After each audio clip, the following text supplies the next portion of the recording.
All right, why don't we bring it back in because I already cut this panel's time down. I'm constraining them.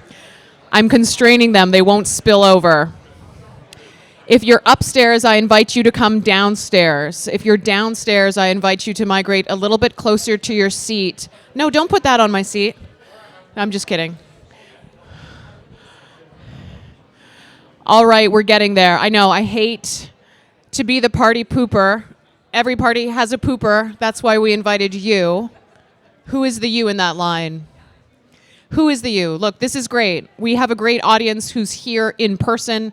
It is exciting to convene in person. It is very fun to convene in person. It is energizing, and there's lots on our minds. We are going to have plenty of time to hang together over lunch, over a break in the afternoon, and during a networking and cocktail reception where we can continue to challenge each other, to connect, and to learn. I see many of our friends coming back downstairs. Thank you so much for doing that. I see a few panelists who are ready. I see people chilling in very comfortable seats. I've not seen anyone go down the slide yet, but I will also be looking for that.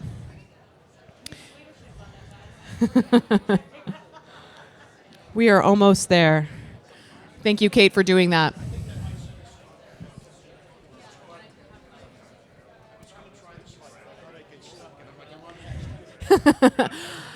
All right.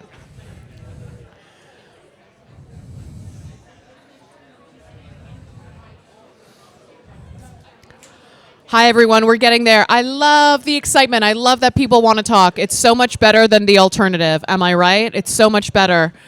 Thank you. Feel free to continue your side conversations upstairs quietly if necessary, but I will warn you, we can hear you down here, and your conversation upstairs may not be as private as you think it is, which is actually a good thing to flag as we move into our cybersecurity conversation. Now, somebody was joking with me over the break, we're going to talk about cybersecurity every year. It's so classic, it's perennial. Cybersecurity is still fresh for 2025 and looking ahead to 2026. We're going to be exploring Canada's most pressing cyber threats. We're going to talk about how governance must evolve to protect citizens and businesses in an increasingly complex landscape. You're in great hands. I'll be relaxing during this panel, albeit in the front row.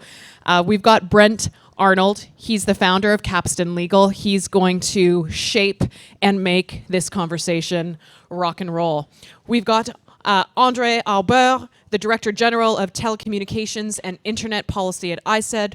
Welcome. We've got John Ferguson, the VP of Cyber and DNS at CIRA, not the CRA. And we've got Kate Robertson, who's a Senior Research Associate at the Citizen Lab at the Monk School at the University of Toronto. I will turn it to them and see you soon. Thank you very much. I'm going to take 1 second to introduce myself because some of you may be wondering, why is the moderator a dude from a law firm I haven't heard from? The other hat that I wear, because I used to joke that if it's unbillable and involves a computer, it's on my desk. I'm the chair of the Canadian Internet Society, and I see a number of friends and members of the society here today, so thanks so much for coming. It's a very small pond, isn't it? Canada and tech and cyber. I am by trade a data breach coach, so when an incident happens, I get brought in to mop it up. If my cell goes off, it's because I've got a breach that came in about an hour ago. So that's the life of people in this industry. I'm going to let each of the folks here tell us a little bit about themselves.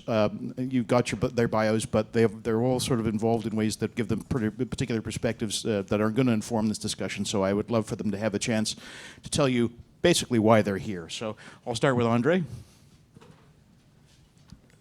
Check. Okay. Hi, good morning. I head up a team that does telecommunications policy at the federal department responsible for telecommunications in Canada, and that involves a range of issues, including security and cybersecurity considerations.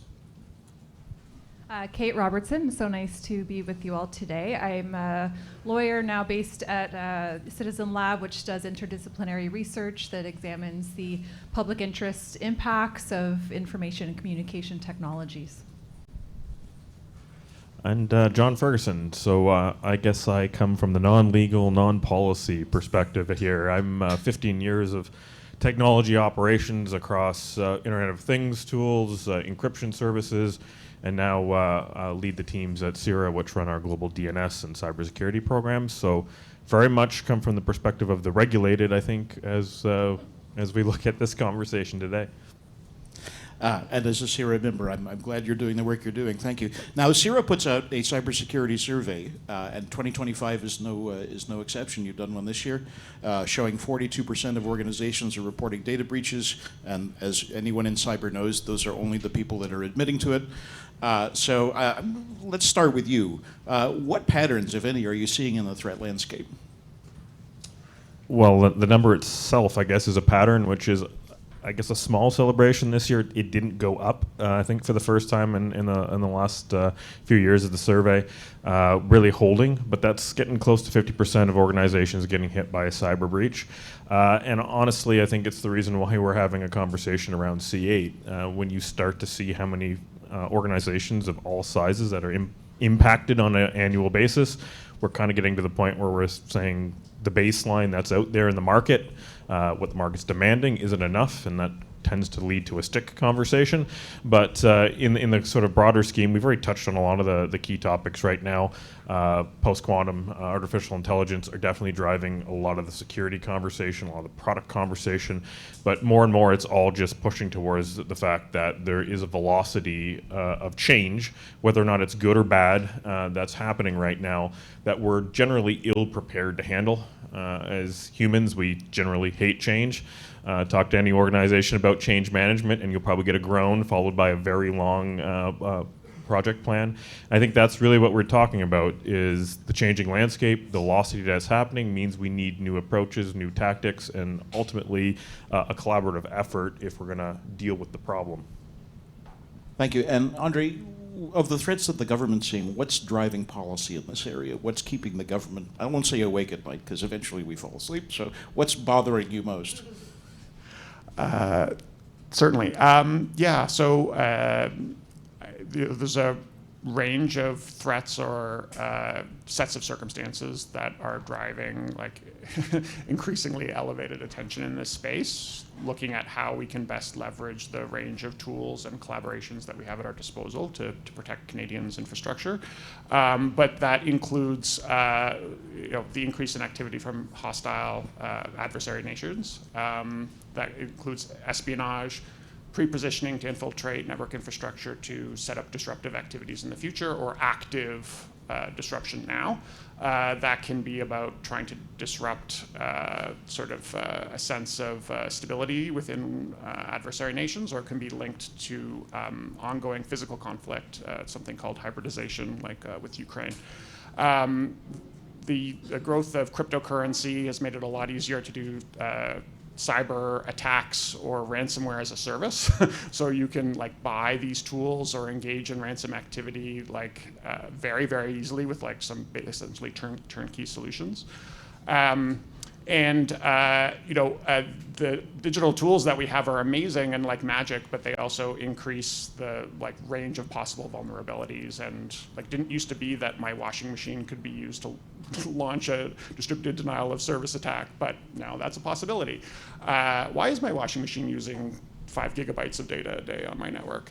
And then something that's low tech, but has to do with things like phishing. And so I think probably many people in this room have gotten a text message or voicemail claiming to be from their bank or from the CRA.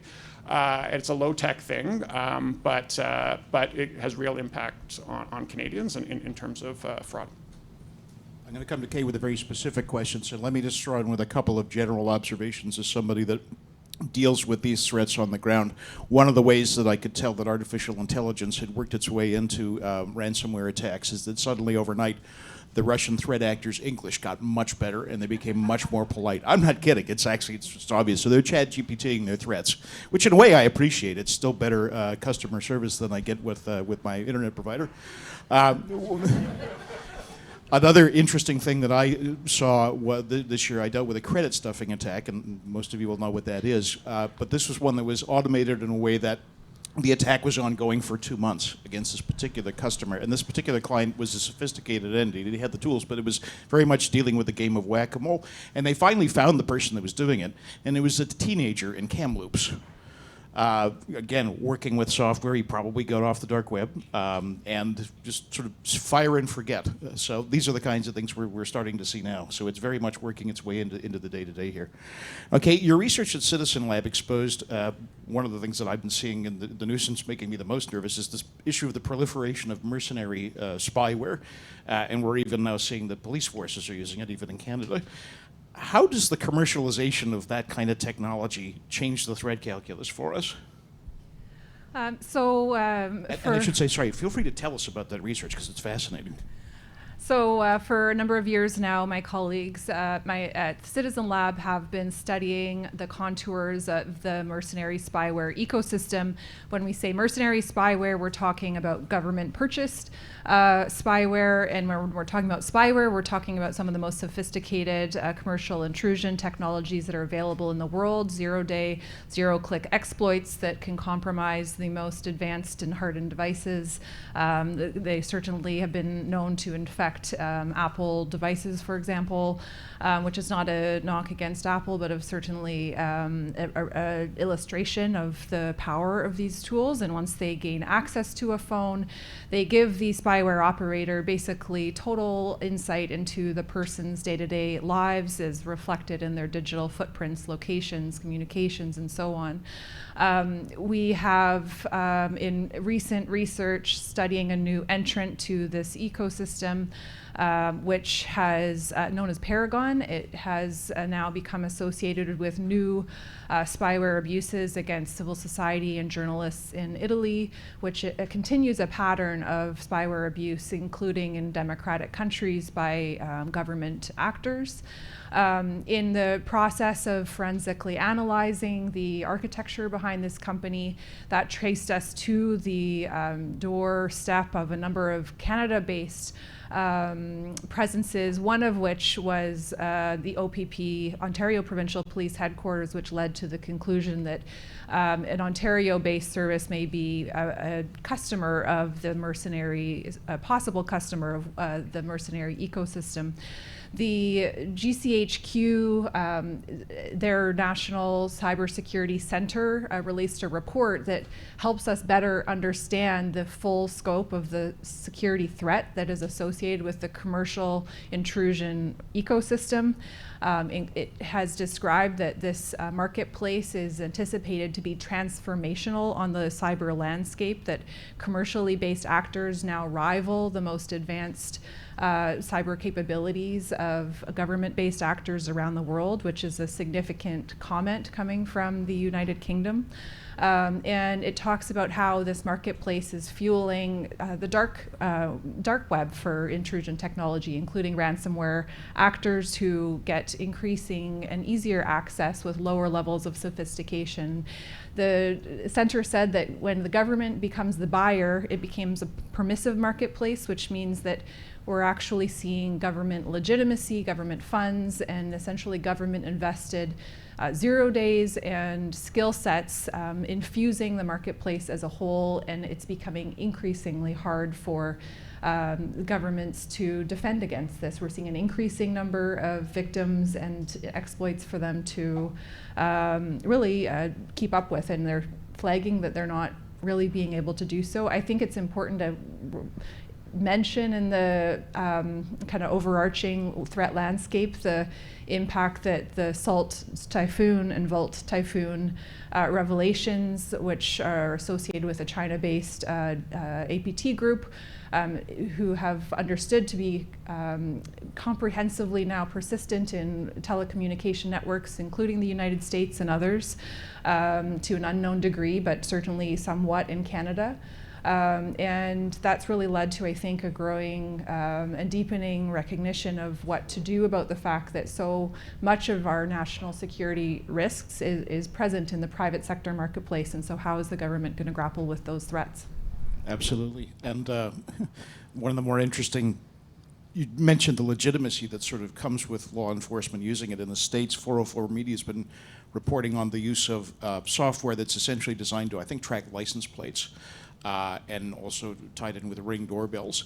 And police forces across the country have access to this. ICE does not. But ICE is just going to local law enforcement and saying, hey, would you look this up for me? And so law enforcement is essentially facilitating this. So if you have one of those cameras and you're in the States, you are participating in the essentially the crackdown and harassment of people that are in the country legitimately or not. So yeah, I mean, it's a matter of time before we start to see some of these things work their way up here to an even greater degree. Anything else you want to, as we've been talking, has anyone had any other thoughts they want to throw in here, just so we get everyone as upset as possible before lunch? I think that's good enough. Yeah, fair. You're probably right. So, Andre, we should probably do something to fix all this. We've got this Bill C8, formerly C26, which introduces, my notes say sweeping, and I wouldn't go that far, but certainly it's new in Canada to be introducing positive obligations on organizations in the critical infrastructure space to protect themselves, including mandatory cybersecurity programs. And as part of this as well, we're going to have a 72-hour window for reporting, which is new in Canada. Even our privacy legislation, as you know, doesn't contain a set time frame for having to report. It deals with the concept of managing risk in your supply chain, which is a huge problem, anecdotally, I'm sure we would all agree, and imposes really significant, at least by our standards, monetary penalties for non-compliance. So you're at the tip of the spear on all this. Andre, how does the government plan to ensure that this is an opportunity to sort of build trust with organizations and actually ensure collaboration? Because there tends to be sometimes an us versus them mentality on the private side, I would say, against government when new regulatory obligations come in. So how do we nuance that? Indeed. Would start by saying that the legislation in question deals with already federally regulated entities. These are entities that are already have generally some familiarity in dealing with the federal government. But this is certainly a new set of activities in certain regard. We already have really excellent partnerships and like a sense of collaboration with a number of private sector actors. My department, for instance, has two fora. One, the Canadian Security Telecommunications Advisory Committee, and then the Canadian Forum for Digital Infrastructure Resilience. That is a really excellent collaborative forum across stakeholders to look at these issues. And so we want to make sure that we build on those existing activities and not have regulation be the first point of call or like squelch kind of the existing progress that's happening. And we also know that many private sector entities are doing a lot, and that like we don't want regulatory compliance headaches to substitute from the actual like really like concrete things that they need to do to protect their assets. A consultative approach is like kind of core to making sure that we strike the right balance between taking into consideration operational requirements and balancing different types of circumstances, as well as harmonization. Things can be a little cleaner in the telecommunications space, but for instance, in the energy space, Hydro-Quebec is subject to provincial oversight. They have international transmission lines that attract federal jurisdiction, and they're selling energy into the United States, which attract American oversight, right? So obviously, like having contradictory obligations would be a nightmare in no one's interest, and so like making sure that we are not like that we're making sure that we build on the existing state of play and not disrupt it will be kind of core and part of that consultative approach. I think as well, beyond just industry, I think Canadians writ large want to know what we're doing. I think that there are folks like Kate that want to, like, what are you up to, like, for like all types of like legitimate reasons. And certainly that's not to say that they can't participate. Like, obviously we welcome all those submissions when we run our consultations and all of that types of thing. But it tends to be more industry that tends to be the ones that are more active. But of course, we get submissions from all types of folks. It's through that type of process that people both know what are doing, are involved in shaping the rules kind of at the end of the day. You know, and ultimately, you know, are we delivering good results for Canadians? Thank you. A fast follow on that, if you don't mind. I deal often with companies that it seems to me, just on the text of the bill, would probably fall under, would probably be caught by this act. But often when I mention it to them, they're surprised. Who are the lawyers in the room? And don't worry, you're among some friends at least. I know Bill's here. Hey. I was having a discussion with one member of the Internet Society Board who's a privacy lawyer and knows this bill very well, and he's raised with me the possibility that lawyers advising companies in the critical infrastructure space are also caught by C26, now C8. So I'm not asking you if that's true. I'll come back to you for the legal opinion. But how are we going to make sure that everyone that's actually going to be falling under this and have those obligations is going to know it in enough time to prepare? Indeed. So because the bill and the regulatory provisions that follow from it are going to be dealing with like supply chain risk, for instance, there is going to be some ancillary like set of considerations beyond the actual like regulated entities per se, and it's possible that that's where some of the questions arise about whether they would be caught by it. But to be clear, a regulated entity is the one that the regulatory obligation falls upon. In the telecommunications space, for instance, there are network equipment vendors that like sell equipment into the Canadian market. They are affected by rules that limit what equipment telecommunications carriers can purchase. But ultimately, the obligation is on the telecommunications carrier, and rather than the equipment vendor. But anyway, so that might be some of the source of confusion. In terms of getting to clarity, certainly the designated entities are one of the things that will be subject to consultation, so that people can advise us on who they think should be designated, and that there's a public process so everyone understands what the rules of the road will be going forward. Well, if you could leave the lawyers out of it, I'd be grateful. There's a small gift of jewelry coming your way if you could. But John, you're going to be one of the people, I imagine, that has to deal with people coming and saying, how do I prepare for this? What do I do? How do I comply with this law? How do we do that?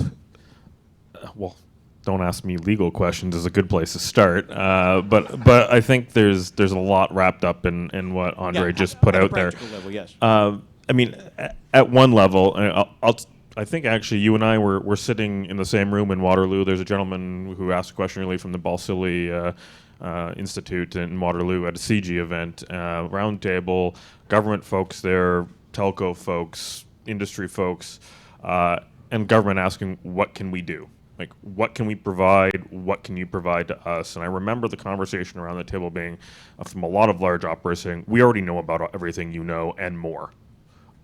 So, like, my naive hand goes up and says, so if you know about it, why aren't you doing something about it?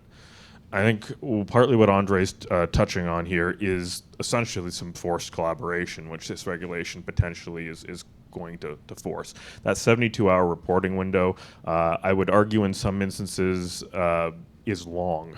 In some instances it's short. But I take it to a sector that's near and dear to my heart, the domain sector. We're grappling as an industry with domain abuse.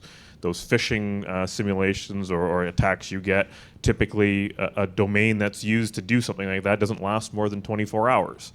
So the industry is trying to figure out, how do we identify that? How do we we do something about that in a window that's meaningful to mitigate the threat to people? And so there's always this tug between what's a reasonable amount of burden to put on the organization that needs to report, and honestly is facing a whole host of challenges. What's going to happen from a legal perspective? Is someone going to sue me if I give this data over? Am I subject to fines? There is a very complex process you've got to figure out. And ideally, we are going to construct a world where it is normal and accepted that you report when a breach happens. We all need to know if we're going to do something about the problem within our organization.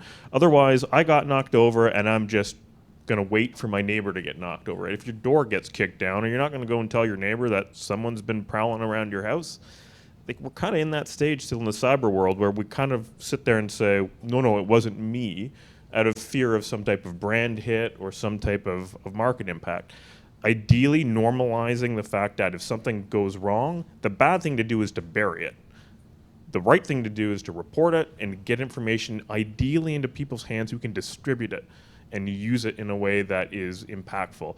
I'll put a plug in for a different Canadian Shield, not Voss's, but the one that SIR operates, which is a protected DNS service, which you can run at home for free or on your phones, and it blocks known malware and botnet. A lot of data that we're able to put into that service actually comes from work that's done at CCCS and other organizations around Canada that contribute into a communal feed.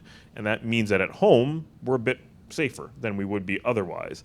And the potential for public, private, and government partnerships in this area, to me, is the untapped potential that hopefully we will be getting after here in the next few years, and C8 can help support some of those goals.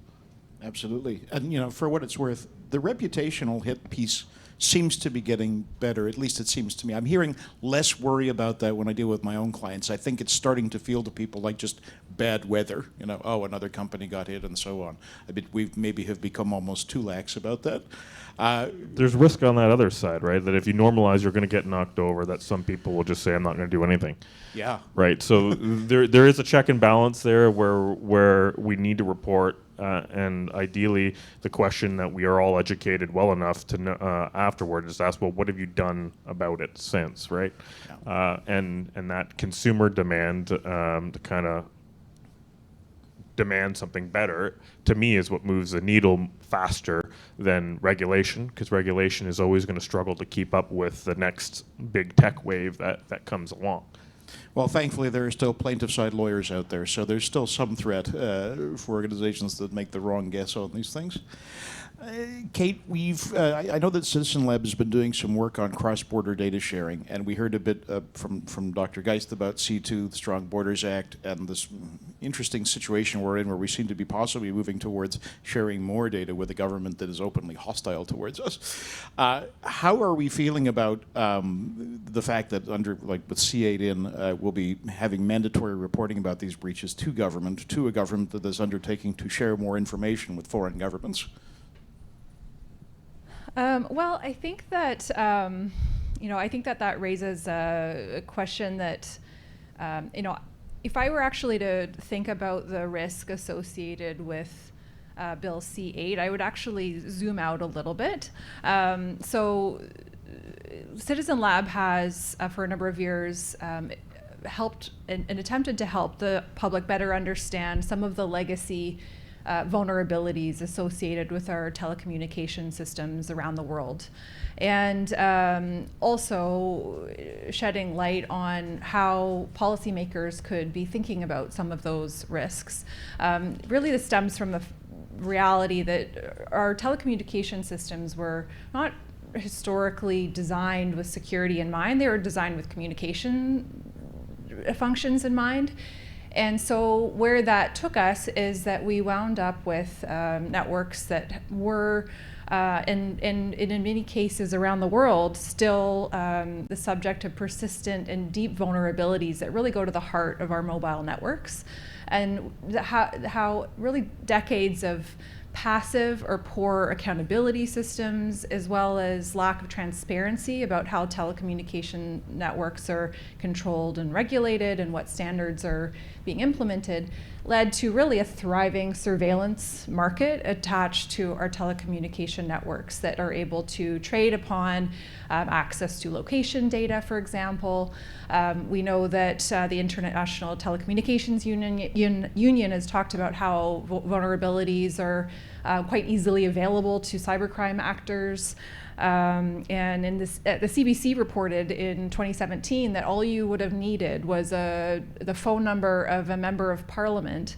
And they demonstrated this with security researchers assisting their investigation. And ultimately, just that access to the phone number led to the surveillance actor, in this case it wasn't true surveillance, being able to access the MP's calls, location, SMS messages. And so these are really chronic and deep issues in the security of our mobile networks. Now, that's led to us being vocal about the need for regulators to help the broader public have access to more secure networks. However, in the context of Bill C2, although we've been very supportive about the need for more proactive regulation, and I think Salt Typhoon has underscored the need for proactivity, many have, I think it's sometimes easy to not understand why you'd have cybersecurity researchers or human rights researchers at the Citizen Lab, University of Toronto, or in civil society being concerned that perhaps C8 may not go far enough, or that it may be used for ulterior purposes that are not consistent with the strongest forms of cybersecurity. And so if I could just try to help explain why that concern is there. Alongside private sector or bad faith cybercrime actors having access to the surveillance ecosystem, alongside that sector, we also have law enforcement who's historically been using some of the same vulnerabilities in our telecom networks for surveillance purposes. And so when we have new technologies like 5G and 6G that are coming to hopefully better secure our markets, that's led to lobbying, for example, by Europol and others, that we actually, they're calling for privacy-enhancing technologies to be disabled for law enforcement access, which, as one person put it, is not encouraging. We also know in Salt Typhoon, for example, that government-mandated vulnerabilities for surveillance purposes in the United States through a law called CALIA were actually part of the exploit mechanism that Salt Typhoon actors were able to exploit, certainly not the whole thing. We know that the Ministry of Public Safety, which is also attached to C8, also introduced Bill C2, which set out really an ambitious and very controversial plan to have order-making powers for surveillance capability purposes attached to telecommunication providers. And so we know that there is, governments are not monolithic. There's different departments and visions of what security looks like and by what means. And we've really called for the need to have C8 amended to make sure that these very broad order-making powers aren't actually used in a way that could undermine cybersecurity. Unfortunately, that amendment has not been taken up in a couple of studies that have happened so far. And so it's really shine a light on a red flag that this structural issue that's affected the security of our networks for quite a long time around excessive secrecy and sort of a passivity that actually benefits surveillance actors, good and bad, is structurally still within C8 itself because you do have very broad secrecy attached to these orders. And so the public could really wind up in a situation where we don't have good insight about the extent to which the most important parts of 5G and 6G are being implemented. Telecom actors themselves have to, in some cases, actually bear the cost of implementing the most advanced or optional features of 5G and 6G. So we can't assume that they'll be pushing for these security features.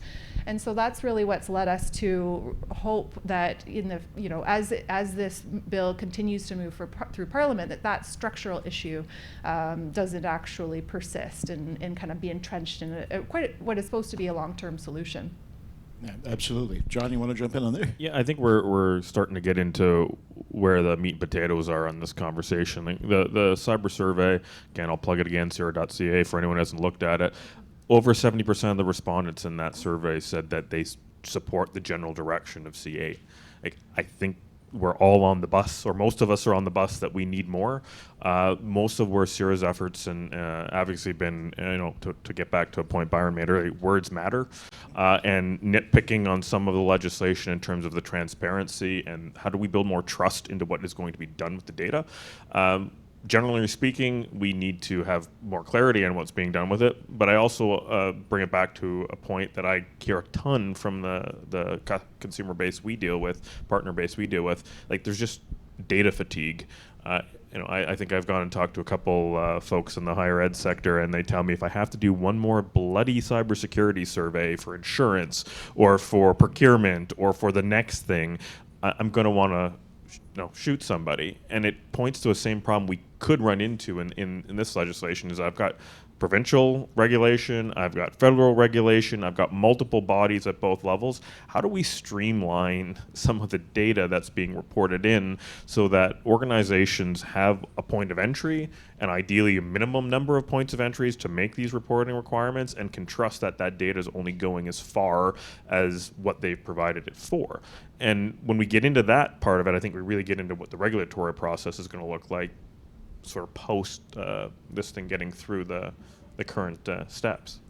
So what do people, let's do some odds making. I mean, small bets, but we're moving into an environment where at least some of the provinces are really not happy about collaborating closely with Ottawa. How likely do we think it is that this is an issue that we can get everyone to sort of come to the table on and agree on? I mean, I would have thought that if there's anything that's black and white, it's cyber, right? Although you've highlighted one of the issues where these things come, the values come into contradiction and clash with the backdooring. And building vulnerabilities to allow for surveillance. But how likely do we think it is going to be that the provinces will work with Ottawa to make this as simple as possible for companies? I have no idea who the person is that should be answering this, because I have no idea how we get there. But if anyone's got a view, jump in. Yeah, I'd be happy to pick up on a few things there. First, I would say that just again, we are talking about entities that are already within federal jurisdiction. So these are entities that are already being regulated. So what does that mean, right? It means telecommunications, it means federally regulated transportation companies, federally regulated energy companies, and financial system entities that are federally regulated. So these are entities that already are regulated federally, and where there is at least some consideration of the interplay between federal and other governance considerations. In some cases, it's more straightforward, like the jurisdiction is federal, like it's federal and that's it. In some cases, like the Hydro-Quebec case that I mentioned, there's a much more complicated interplay. But the regulators, now, I don't want to discount the concerns or anything like that. These are legitimate concerns from industry to how are you going to figure this out? But at the same time, the concept of needing to have regulatory coherence and being conscious of how our rules may interact with others is not a new set of considerations for these entities.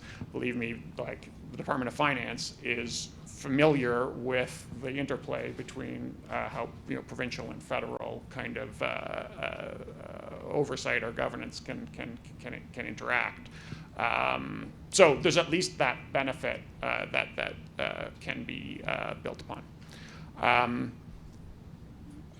Maybe one other piece that I would just say in terms of the distinction between C8 and C2, just because they tend to be reported or sometimes they tend to be commented on together. I understand why. And fundamentally, there are some issues that are really important to all Canadians in terms of privacy and civil liberties, and all of those things, really important set of issues. At least from the design of C8 and C26, we recognized the importance of lawful access set of considerations. And our intent and what we attempted to do, and I think the government thinks it did, but I appreciate there are different perspectives on this, was to try and scope those out. And the fact that C2 was subsequently tabled, whatever one thinks of C2 is just like another indication that like the set of law enforcement lawful access considerations is not part of C8. And so that happened in the deliberate choices around the framing of the policy objective and in a range of other kind of drafting considerations. And some additional amendments that were adopted for greater certainty standpoint.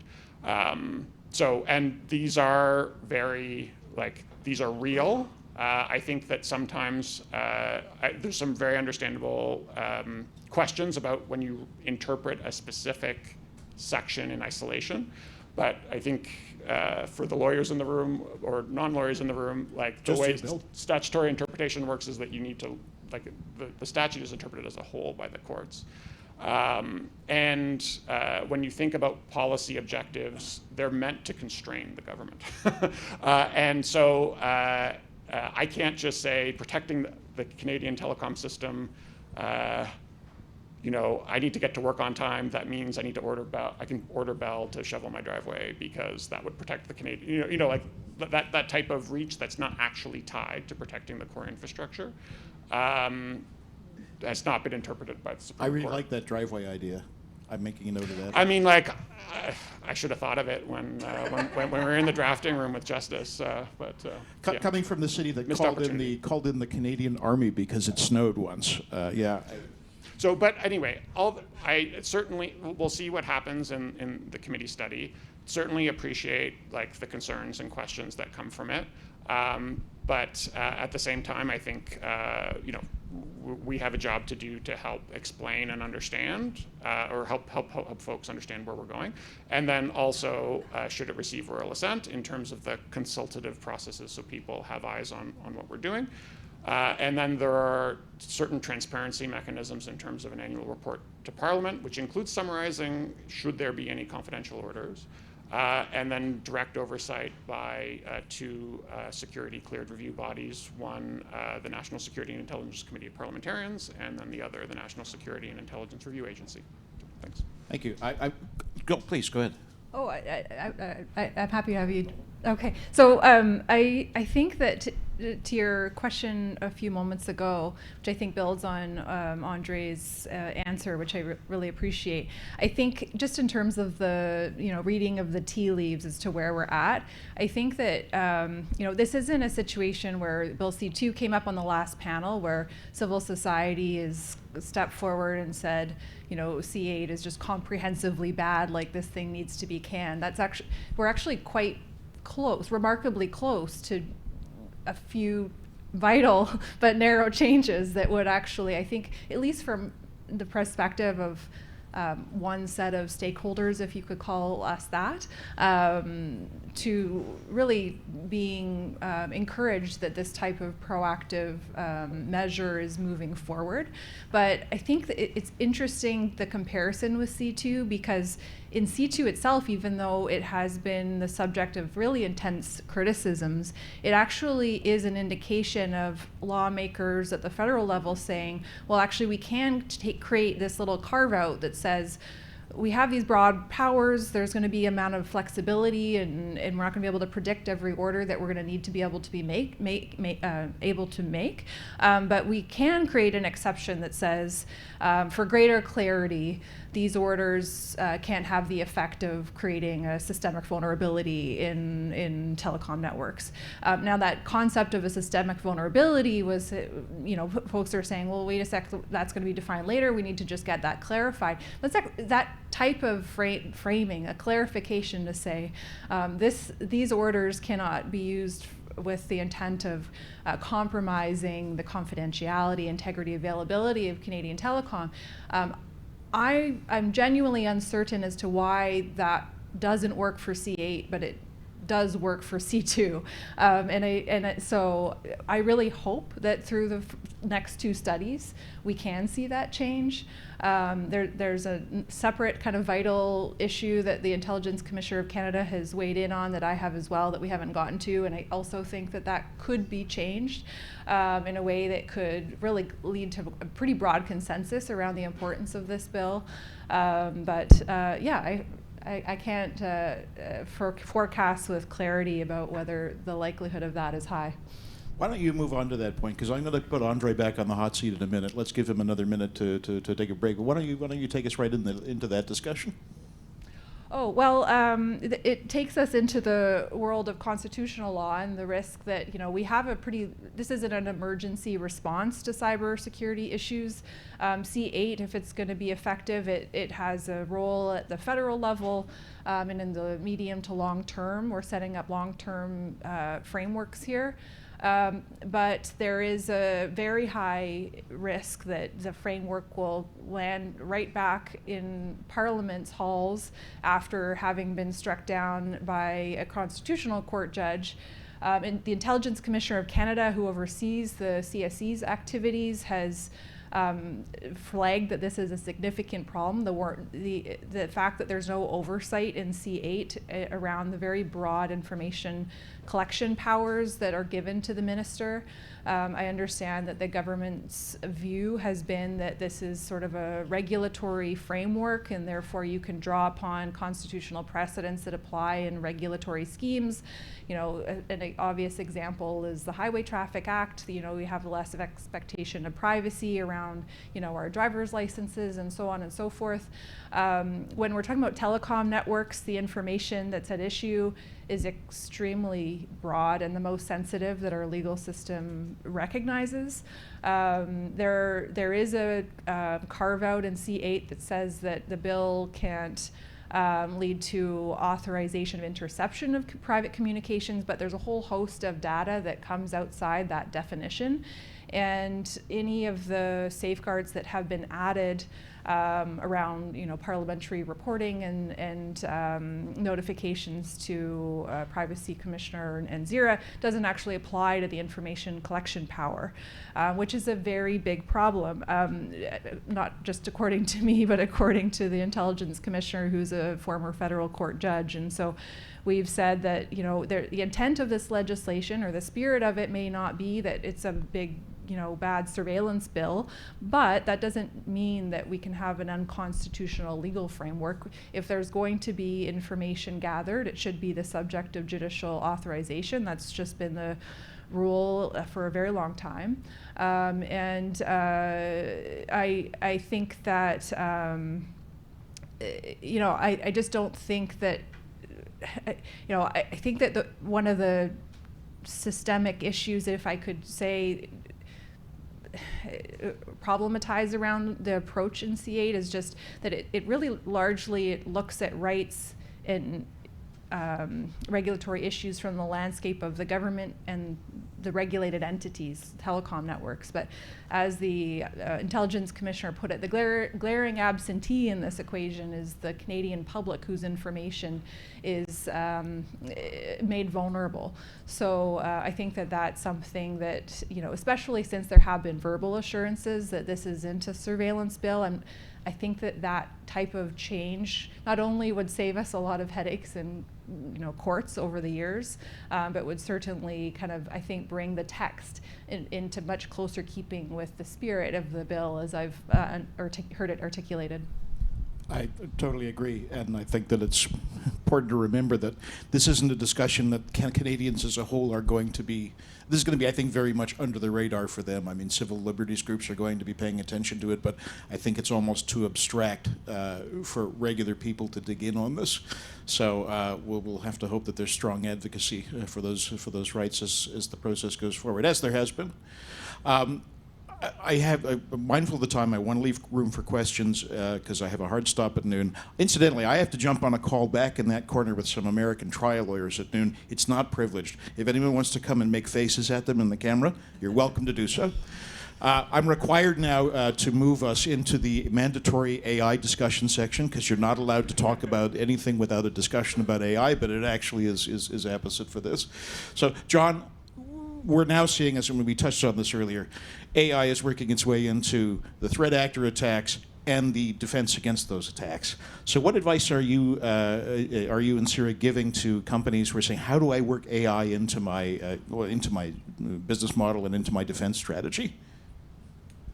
Well, generally, I don't advise them on AI strategy, but it's a complex area that's difficult to weigh into because every organization has a different risk tolerance, right? The reality is you're going to get some level of AI injection into your tool set if you're working with commercial vendors because it's already coming.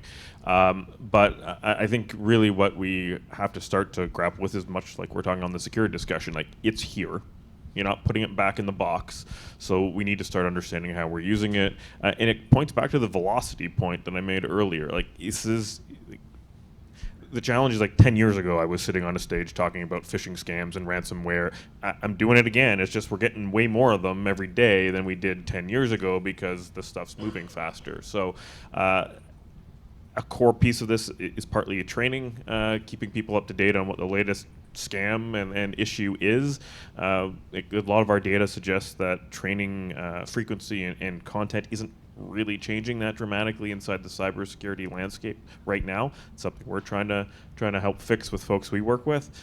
So I think it's general better awareness of the risks and why bad grammar is now not your telltale sign for phishing scams. Like some of those things which we just think are the innate thing that's going to let me catch that bad actor aren't there anymore. You got a lot more typography type things where you're using Cyrillic fonts and it looks like it's actually Microsoft, but it isn't Microsoft in that URL. We need more tools, but we need more education. We got to stay up to date on what the latest piece is, and I think that's a big part of this. And I will come back to something we've touched on here. Specific type of data that we have amongst our organizations, we can't be hung up on holding on to it. Some of the data indications of compromise are things that can be sufficiently removed PII that we should be able to share that, and we should be able to knock down the number of things that we as individuals have to detect manually.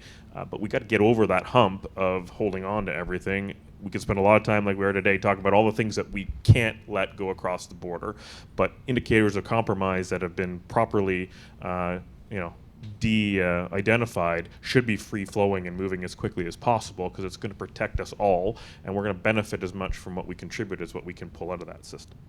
Absolutely. Kate, Citizen Lab studies surveillance and technology use in surveillance, and this is an area where AI is marching in pretty decisively. What about that is worrying you, if anything, I should ask? Are we moving into a phase now where the advances in technology are going to outstrip the laws that we have to protect people's rights, or do we feel like the laws that we have in place, the protections in place, are adequate for that scenario? Well, we certainly have the ability to do a lot better than what we're doing right now, and I think there's low-hanging fruit and high-hanging fruit in that mission. I think that generally when it comes to AI, as well as other types of intrusive technologies, spyware included, we've really called for attention around the need to bring our oversight systems into the 21st century. We had a recent report issued by INZICOP, which is a parliamentary oversight body that interviewed various officials within public safety or CSIS and RCMP, including around the use of spyware, for example. And really there was no recognition in that conversation as it was reported around the cybersecurity risks of some of these most advanced surveillance technologies of our time. And quite unlike the discussion as it was happening in the report that I cited at the beginning of today's talk from the UK, which really points to the glaring issues around cybersecurity and national security in that. intrusion technology ecosystem. We've had Parliament looking at law reform in the privacy space, even something as simple as making privacy impact assessments mandatory. We know that at the federal level, when the RCMP begun to use spyware, it came out after the fact that there was no consultation with the Privacy Commissioner of Canada. In the wake of our reporting around the potential purchase of mercenary spyware in Ontario, we also understand that the Information and Privacy Commissioner of Ontario was not consulted, even though there are even cases before the courts now involving the use of these technologies. So, I would put that as maybe one of the lowest hanging fruits I could come up with. Is like we can make these impact assessments mandatory, but there's a whole other host of ways that taking a whole of government approach around oversight of surveillance is available to us. I'm not seeing an appetite to regulate in that space. The last time I think we had a comprehensive reform process around surveillance technologies was the 1970s, when they came up with an entire chapter of the criminal code to regulate the interception of private communications. So Parliament is certainly capable of doing this, but right now we're having a debate that I think is very much driven by law enforcement. What does law enforcement need? But we need to also be having a discussion about how we can protect individual rights and public security at the same time, because the two don't necessarily work in the same direction. The rights always end up taking a back seat when fear is high enough. I remember in the wake of 9/11, we saw that happen with a lot of the policy that came in. And picking up on an ancillary part of what you said, failure to consult with the privacy regulators is an ongoing theme at both levels of government when it comes to laws in these areas, unfortunately. So hopefully we will all do better. 2 minutes and 19 seconds. Any questions from the audience that you can articulate really quickly?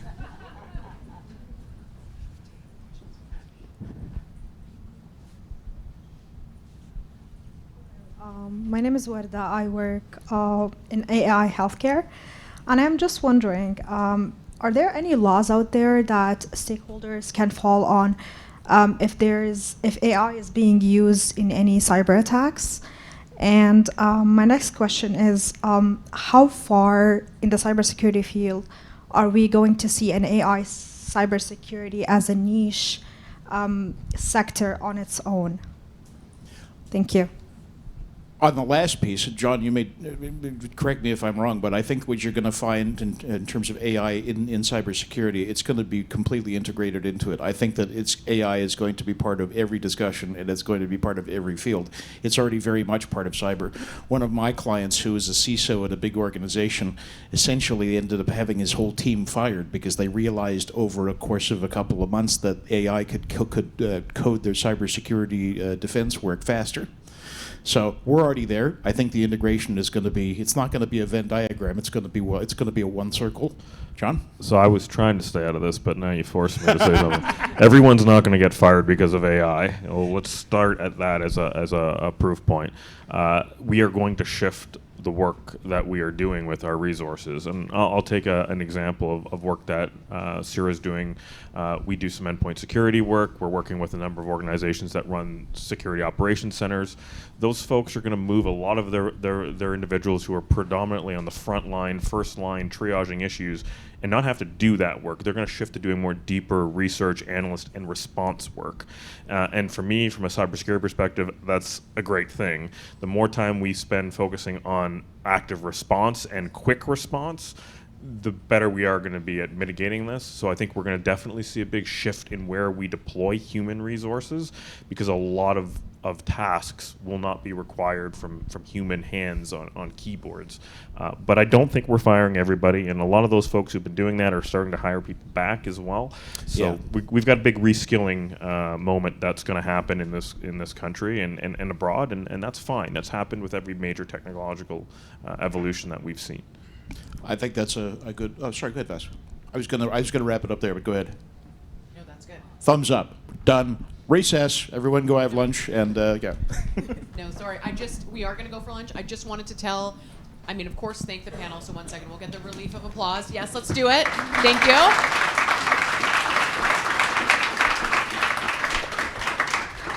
For those of us who are in the room, it's very important. I know my microphone may not be working. There are volunteers at the base of the stairs on either side. You're going to want to get your drink ticket from them. The drinks aren't for lunch, they're for later during the reception, but now's your chance to get your ticket. This is key information, better than where the washrooms may be. Thank you so much. See you at 1.